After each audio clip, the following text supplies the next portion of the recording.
Welcome to chapter 27, the book of Ezekiel, a lamentation against Sor. Sor was the Hebrew word that was used for the Phoenicians, the city of basically Tyre, Tyre.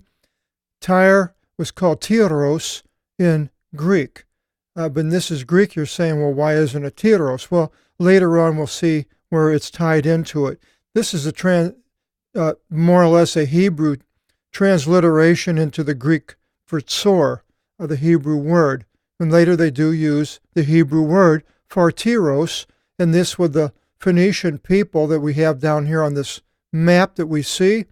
And this whole Mediterranean was used by the Phoenician people. Some of the oldest known records of man come from down here of Vivlos. We'll see that here where it mentions them here. But this lamentation against Sor, something sad or bad is going to happen to these people. And it says, and the word of the Lord came to me, saying, the Logos of the Lord. Again, we have this Logos. We've had this over and over again. Changes the subject. So it came again to Ezekiel, saying, and you, O son of Anthropu, take a lamentation against Tyre. I'm going to call it Tyre from now on because we're familiar with the city of Tyre, still around today. And you shall say to I'll use Sor, to the one dwelling upon the entrance of the sea, to the marketplace of the peoples from many islands. Tyre was a island city that had a harbor. I think the harbor was from the north. You came in from the north. And the city was also dwelt in a walled city that was 20 miles or so, something inland from the island. And there were, Alexander later, when he defeated Tyre, he built a causeway that went out to the island and became all one part of the land. So these are the people, they're sea-dwelling people that would trade throughout that period of time with many islands. When it says islands, it's not literally an island. I mean, there were islands, and you can see in the Mediterranean, we have Cyprus, Crete, Sicily, Sardinia. What is that? I think that's, I forgot the name of that island there. I think that's where Napoleon came from. Different islands. And you said, that is, and thus says Adonai the Lord to Sor, you said, I invested myself with beauty. It was beautiful. We're beautiful. And the heart of the sea are your borders. And that's what they were. Your sons invested to you beauty. They considered themselves a power and a wonderful commercial network, as it says on the map. Cedars, Kedros, a transliteration from cedar. Cedar from out of Senir was used to build to you, by you, or for you. That is, Senir is what the Sidonians, which were north of Tyre, called Mount Hermon. It's now down in Israel, but at that time it was not in Israel, it was in Lebanon. They used the cedar from Mount from that mountain. Now this might pop up in back when I hit it. It goes to the other one, so I'll try to not do that. But anyway, they used fascia planks of Kiparisu. You can add that to your English derivatives book, 2952.7. Cypress, a transliteration, the cypress tree, from out of Lebanon. Fir was taken to make masts for you. A mast was a wooden pole that was on a ship, sailing ship, that they tied the sails to, and other pieces of wood that went across the boom, and made the mast was the main part of the ship, the engine basically. So they used these big, huge fir trees. These boats at this time were big. I think in the boat that Paul was shipwrecked on later here, 500 years, it was like 200 or 300 people on board. From out of Bashan, they made your oars. And now the Bashan that we know of is east of Galilee, which was later called Gilead. Now, whether that's the same Bashan it's talking about here, they made their oars, could have been smaller wooden trees and so forth, and craftsmen. They made your Iara, hieroglyphics, temple, writing, hieroglyphic Iara, comes from that. They made your temples from out of elephantos, that we get an elephant, ivory. So that you can add that to your English derivatives book. All these numbers are not in there because when I did it 30 years ago, it was just the New Testament. Houses of the woods from out of the island of the Chittim. And the Chittim, we believe, is Cyprus right here, which is very close. So they took and they had houses of wood from Cyprus.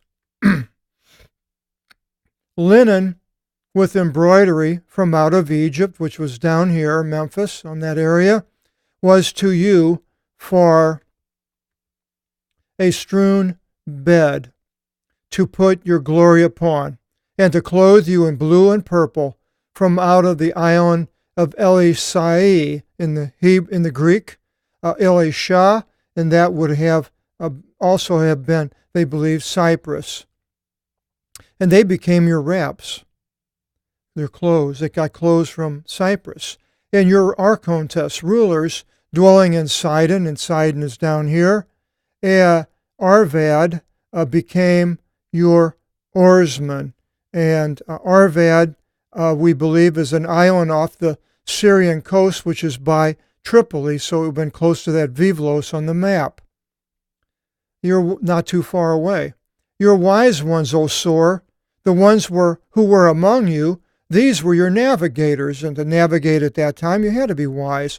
I'm not sure how they navigated, what they used. I'm sure they used the stars and other things, but they were the navigators, the wise ones. The presbytery, the elders, Presbyterians, I mentioned many places, the church run by elders.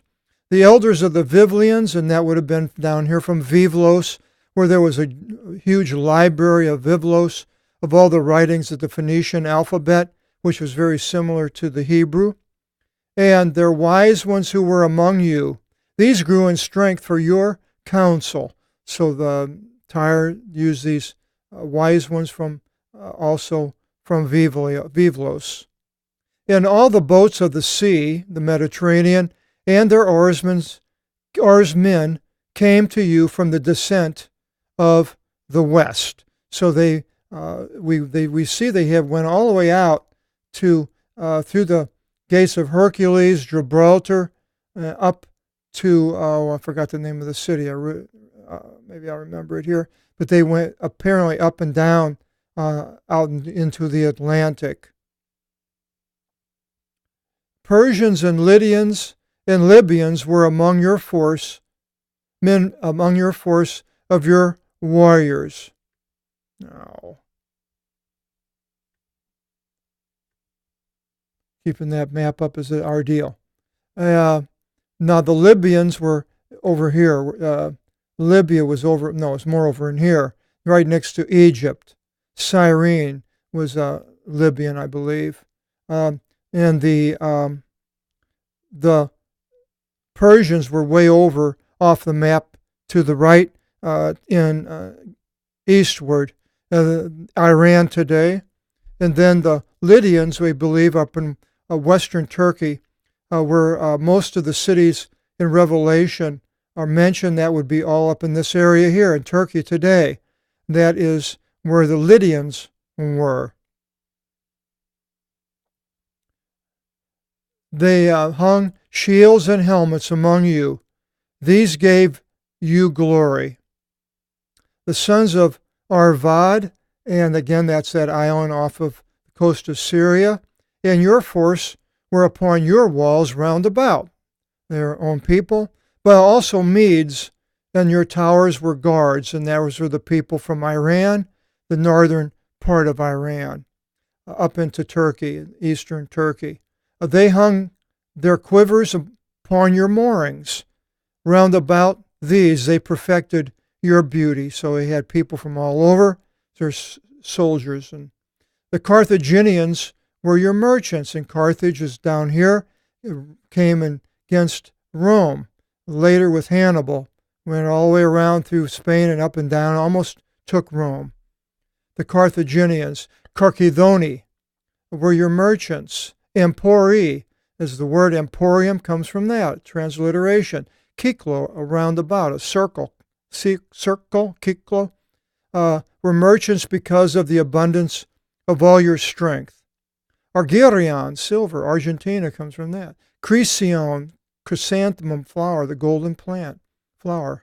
And Halcon, the Chalcolithic age, brass and iron and tin and lead, they put in your market, the agoran, the agora. Elos, Greece, and that's right in here, and the whole world, and the place is extending. These traded with you in lives of men, slaves, basically, in items of halka, chalcolithic, again brass, they gave for your trade. And the Turks and the Greeks were very big in brass, having brass objects and plates and so forth, and shields, and they gave them for the trade with Tyre. From out of the house of Togarmah, now Togarmah, they believe, but there's not really sure, the people of the Caucasus, and that would be up, I believe, over here. That would be the countries of Armenia and Georgia. So those were the ones from Togarmah. Horses and horsemen, which they were known for, and mules they gave for your agoran. The sons of the Rhodians, and Rhodes was down here, as the furthest most southernmost part of the Greek Isles. I was almost there. I went to Island of Patmos, and that's where I spent a week staying on the island of Patmos and 4 days at the monastery of St. John the Theologian, where I got to pick up in my hands the oldest gospel in existence, the 32 pages there of the Purple Codex. The sons of Rhodes were your merchants. From the islands they multiplied your trades, all these island countries there in the Mediterranean, even teeth of elephantinos, of ivory, and to the ones bringing, you repaid with your wages. Of men, now I'm not sure if that means of slaves or not, for your trading, from the multitude of your consolidation. It was a consolidation of many places and peoples trading. Of balsam and purple and linen and colored works from out of Tharsis. It's an unknown place. And Ramoth and Chokor, other unknown places, gave for your market. Judah, Israel, and the sons of Israel, these were your merchants in the sale of grain and myrrh, perfumed liquids. And proton, foremost, honey and olive oil and balm they gave unto your consolidation. Still have good foods. I get sesame, tahini, ground up sesame paste from Israel.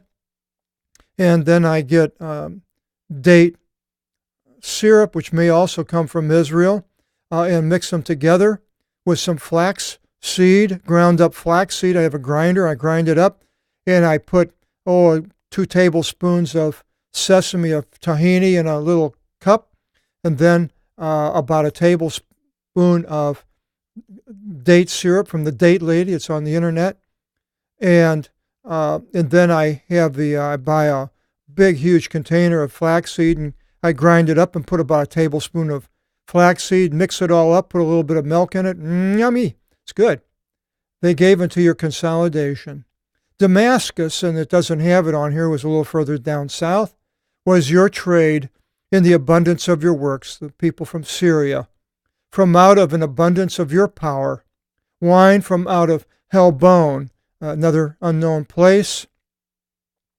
And shining wool from out of Miletus. And Miletus was another city that was on the western shore of Turkey over here. It considered at one time the wealthiest Greek city in the world.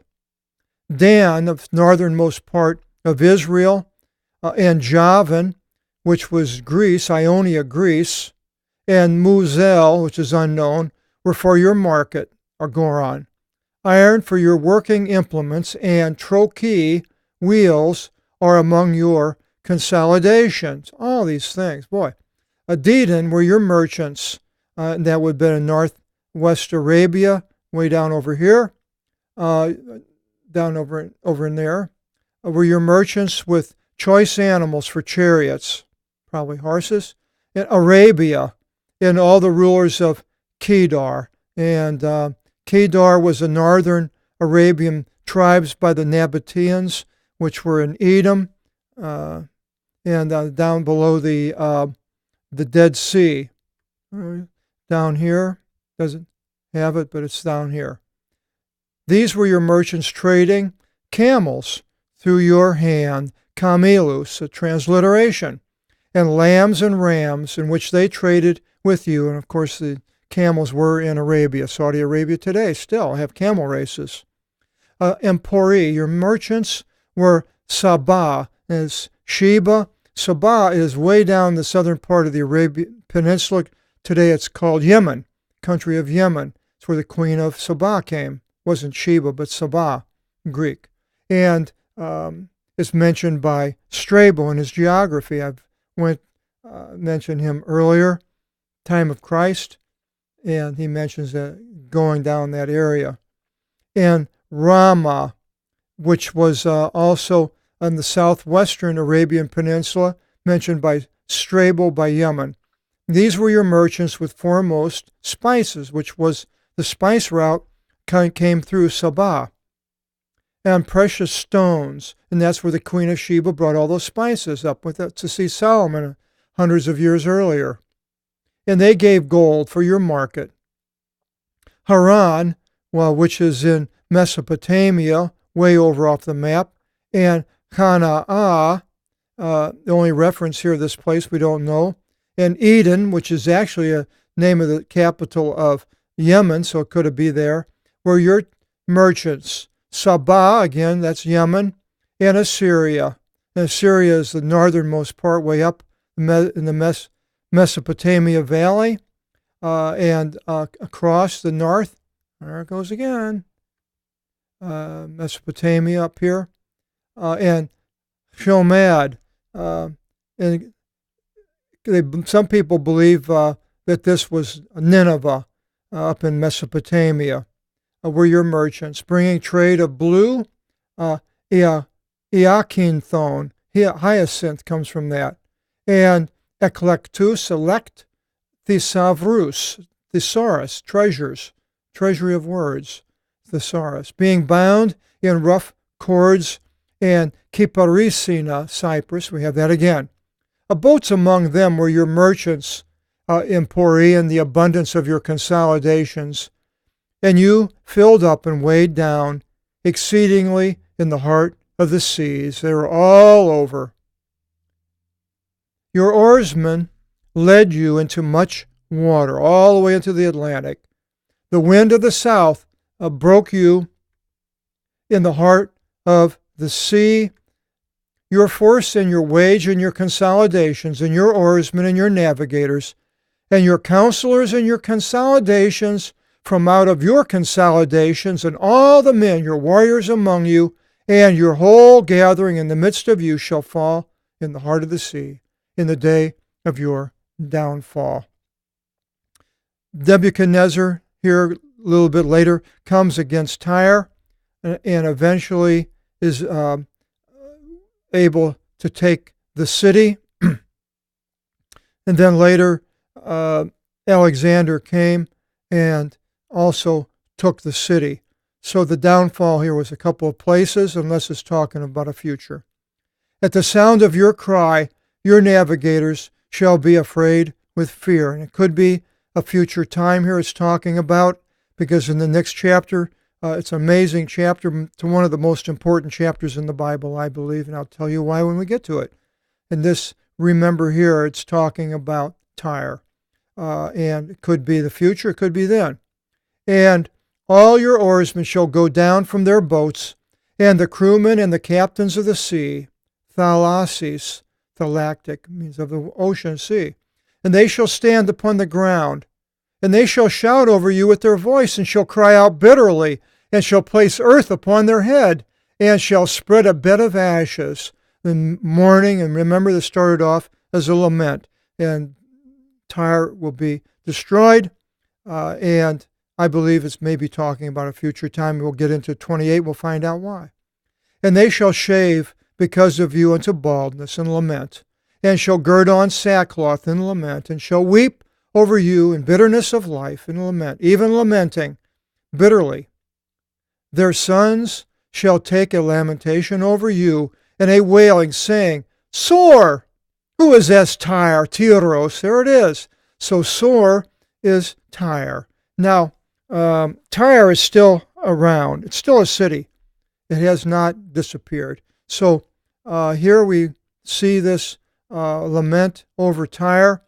Could be talking about either Nebuchadnezzar or Alexander or the future. Just keep that in mind when we get to 28. Who is as Tyre, observing silence in the middle of the sea? How much wage did you find from the sea? You filled up nations from your abundance, and from your consolidation you enriched all the kings of the earth. They're all over. But now you are broken in the sea.